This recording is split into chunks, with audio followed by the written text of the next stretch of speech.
하나님 나라 백성인 하백 여러분, 하백의 성경 아카데미 오신 것을 환영합니다.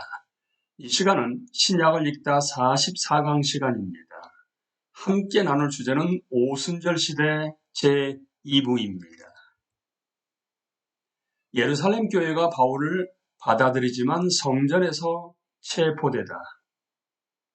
바울과 그의 동료들은 오순절을 맞아 예루살렘에 도착하여 헬락의 유대인인 구브로 사람 나손의 집에 머뭅니다. 곧 그들은 더 많은 교회들과 만나는데 그곳의 형제들은 그들을 기쁘게 영접합니다. 다음날 바울은 비밀리에 야고보 및 예루살렘 교회 지도부와 만납니다. 바울은 그들에게 하나님이 자신의 사역을 통해 이방 민족들에게 하나님이 행하신 모든 것을 자세하게 전했고 그 결과로 그들이 듣고 하나님께 영광을 올렸습니다. 예루살렘 지도자들은 바울의 동료들을 형제로 받아들이고 그들의 연보를 예루살렘 지역 사역을 위한 지원으로 감사히 받습니다. 그들의 대화는 분명히 여러 시간 동안 지속되었을 것입니다. 열성적인 바리새인이었던 사울이 이제는 헌신된 바울 사도가 되어 돌아온 것입니다. 그리스도의 복음으로 삶들이 변화되었습니다. 또 더 닿아야 할 멀리 있는 지경과 사람들이 있습니다. 하지만 예루살렘 지도자들은 그리스도인 공동체 그리고 특별히 바울이 강력한 반대에 직면해 있음을 잘 알고 있었습니다.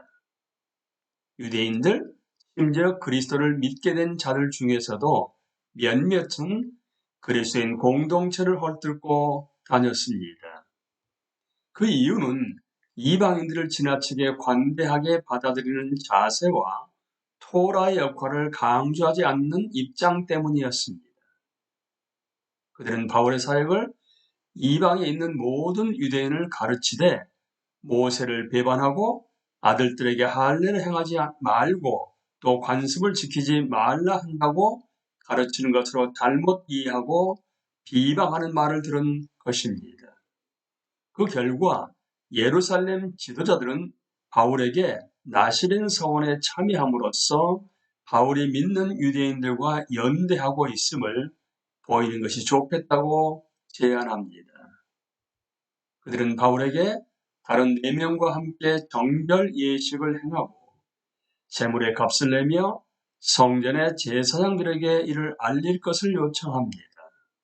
정결 예식에는 7일이 소요됩니다. 그러고 나면 그들은 제단에서 머리를 깎게 됩니다. 그리고 서원을 마무리하기 위해 각각 속죄제와 번제를 드려야 합니다. 바울은 기꺼이 이러한 상징적인 행위에 동의하는데 이는 부차적인 문제에 대한 그의 일관적인 입장과 부합하는 것입니다. 7일이 거의 지나자 바울은 예루살렘 성전에 들어갑니다. 그는 이방인을 위하여 그리스도 예수의 일꾼이 되어 하나님의 복음의 제사장 직분을 하게 하사 이방인을 제물로 드리는 것이 성령 안에서 거룩하게 되어 받으실 만하게 하려 하심이라며 예루살렘에 올라갑니다. 외곽 뜰을 지나서 이방인의 뜰과 이스라엘의 뜰을 구분하는 낮은 벽에 도달합니다. 이 낮은 벽은 단지 1.3m에 불과하며 공들여 조각한 돌들로 만들어졌습니다. 헬라어와 라틴어로 각인된 글은 일정한 간격으로 떨어져 있는데 외국인은 성전 내로 들어갈 수 없다는 정결 예식법을 선포하고 있었습니다. 이 비문준 2개가 발견되었는데 거기에는 다음과 같은 경고문이 있었습니다. 어떤 이방인도 성전과 뜰을 둘러싼 난간 안으로 들어올 수 없다. 그렇게 하다가 적발되면 곧 죽음으로써 책임을 지게 될 것이다. 바울은 예수님의 죽음이 유대인과 이방인 사이에 있는 이 구분을 제거하였으며 이제는 모든 민족이 그리스도를 믿는 믿음을 통하여 이스라엘의 하나님께 나올 수 있게 된다고 믿었습니다. 그럼에도 불구하고 바울은 어쩔 수 없이 내키지는 않지만 그 순간에는 이방인 동료들을 경계선에 남겨둘 수밖에 없었습니다. 그들이 공적으로 공격받을 일을 피하기 위함이었습니다. 바울은 성전에 들어가서 서원을 마무리했는데 아시아에서 오순절을 지키기 위해 온 몇몇 유대인이 바울을 알아봅니다. 그들은 에베소 사람인 드로미보가 바울과 함께 있는 것을 보고 바울이 드로비모를 구분하는 벽을 넘게 했다고 착각합니다. 그들은 이렇게 외치며 점차 급증하는 순례의 무리를 격동시킵니다. 이스라엘 사람들아 도우라. 이 사람은 각자에서 우리 백성과 율법과 이것을 비방하여 모든 사람을 가르치는 그자인데 또 헬라인을 데리고 성전에 들어가서 이 거룩한 곳을 더럽혔다. 바울은 강제로 성전 밖으로 끌려나갔고 성전문은 닫혔습니다. 로마 장군은 군대를 파견하여 격게 지르는 상황을 진정시킵니다. 그는 바울을 체포하여 쇠사슬로 결박하고 성전산의 북서쪽 모서리에 솟아있는 안토니아 요새로 데려오라고 합니다. 바울은 영내로 끌려오면서 자기 백성에게 이야기를 할 수 있게 해달라고 부탁합니다. 로마 지휘관은 바울이 헬라어를 하는 것을 듣고 놀라 묻습니다. 그러면 내가 이전에 소요를 일으켜 장하객 4,000명을 거느리고 광야로 가던 애굽인이 아니냐라고 묻습니다. 바울은 자신이 도시의 소동을 일으킨 원인이라는 혐의를 부인하고 높은 요새에서 순례객 무리에게 말할 수 있는 허가를 받습니다.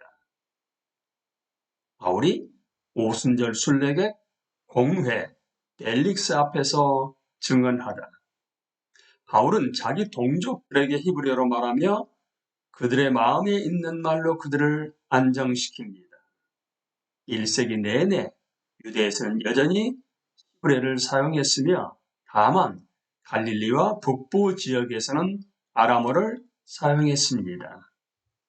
바울은 나는 유대인으로 길리기아 다소에서 났고 이 성에서 자라 가말리엘 문화에서 우리 조상들의 율법의 엄한 교훈을 받았고 오늘 너희 모든 사람처럼 하나님께 대하여 열심히 있는 자라고 알리며 청중들과 자신을 동일시합니다. 그는 자신이 초기에 예수님의 제자들을 박해하였음을 자세히 말합니다. 그러고 나서 바울은 자신의 삶에 나타난 결정적인 순간에 대해서 이야기합니다.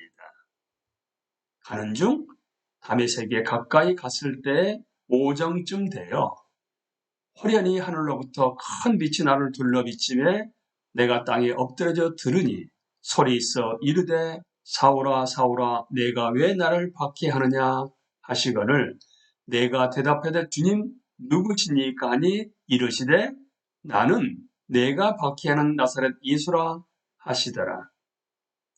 눈먼 자들을 인도해 내겠다는 열정으로 가득했던 사람이 이제는 부활하신 예수 그리스도의 영광에 눈이 멀고 만 것입니다. 바울은 자신의 사역이 하나님의 뜻을 알게 하시고 의로우신 한 분을 보게 하시고 그의 목소리를 듣도록 정하신 우리 조상들의 하나님에게서 온 것임을 강조합니다. 신실한 이스라엘인이었지만 바울은 그의 용서를 상징하는 공적인 세례를 통해 그리스도께 헌신하였음을 고백합니다. 바울은 사람들에게 예전에 메시아를 증언하려는 열심을 가지고 예루살렘에 올라왔었지만 그들이 메시아를 받아들이지 않을 것이라는 경고를 받았다고 말합니다. 따라서 주님은 그를 이방인들 향해 먼 곳으로 보내신 것입니다. 이방인이라는 단어를 듣자 군중들은 태도를 바꾸어 바울을 죽이려고 합니다. 이방인들을 하나님의 백성으로 받아들이는 문제는 결정적인 것으로서 그들을 받아들인 것은 바울이 그리스도 안에서 행한 선교 사역의 두드러진 특징이었습니다. 이는 열정적인 이스라엘인들에게 선명한 경계선이 됩니다. 왜냐하면 그들은 이방인들의 충만한 수가 들어오는 때를 인지하지 못했기 때문입니다. 다음날 로마의 지휘관은 바울을 산헤드린, 그러니까 즉 사두개인 및 바리새인들로 구성된 최고 종교 재판소에 데리고 갑니다. 바울은 공회의 형제라고 하며 자신이 오늘까지 양심을 따라 하나님을 섬겼노라고 말합니다.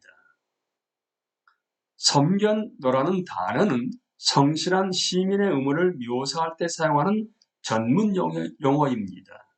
바울은 자신이 그리스도를 믿음으로써 언약 공동체의 신실한 일원이었다고 여긴 것입니다. 우리 자신감 있게 말하자 대제사장들은 격하게 반응합니다. 아나니아는 근처에 있는 자들에게 바울을 치라고 합니다.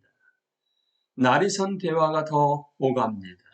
바울은 대제사장 아나니아가 너희는 재판할 때 불의를 행하지 말며 라는 토라의 조건을 어기면서 토라로 재판을 거행하는 위선을 저지른다고 고발합니다. 그러자 그들은 바울에게 너는 재판장을 모독하지 말며 백성의 지도자를 저주하지 말지니라는 토라를 어겼다고 고발합니다.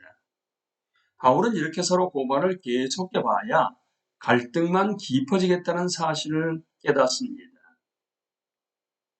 그래서 바울은 가장 중요한 현안에 관심을 돌립니다.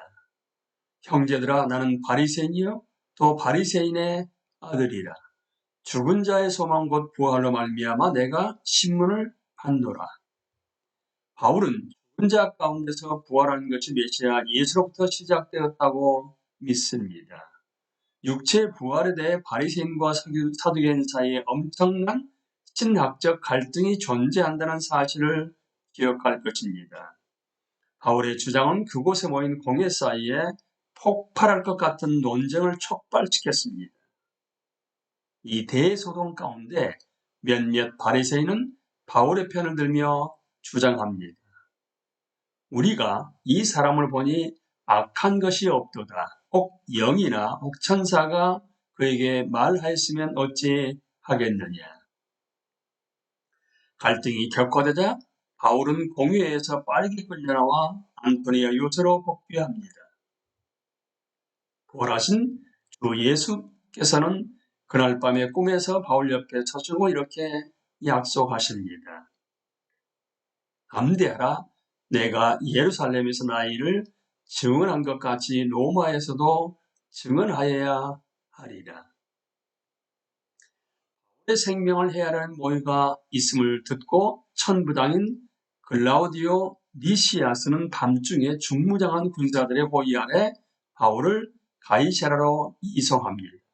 그런 바울의 사건을 유대의 로마 총독인 벨릭스, 그러니까 안토니우스 펠릭스에게 이관합니다.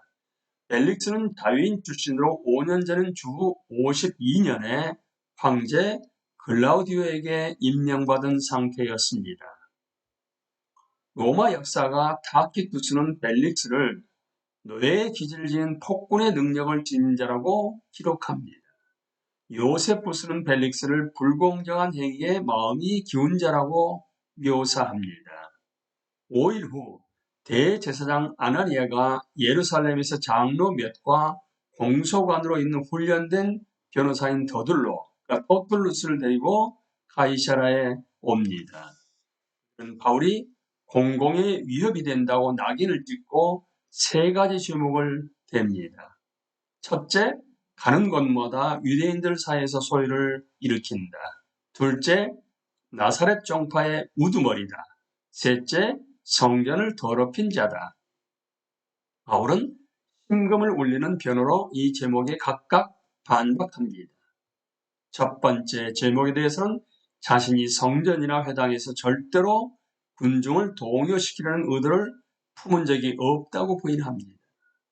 두 번째 제목에 대해서는 초기 그리스도인 공동체를 하나의 종파로 보는 것을 거부하고 오히려 이스라엘의 소망이 성취된 것이라고 말합니다. 이것을 당신께 고백하리이다. 나는 그들이 이단이라 하는 보를 따라 조상의 하나님을 섬기고 율법과 선지자들의 글에 기록된 것을 다 믿음이야. 그들이 기다리는 바 하나님께 향한 소망을 나도 가졌으니 곧 의인과 악인의 부활이 있으리라 함이니이다. 세 번째 죄목에 대해서는 바울은 자신이 성전을 더럽혔다는 혐의를 거부하고 자신이 정결 예식을 행하는 상태였으며 내 민족을 구제할 것과 재물을 가지고 왔을 뿐이라고 주장합니다. 그러고 나서 바울은 그때나 지금이나 가장 중요한 문제를 다시 천명합니다. 내가 죽은 자의 부활에 대하여 오늘 너희 앞에 신문을 받는다고 한 이 한 소리만 있을 따름이니이다. 우리는 이 시간에 바울이 고린도에 머무는 동안 로마서를 쓰다에 대해서 함께 나누었습니다. 강의를 마치겠습니다. 감사합니다.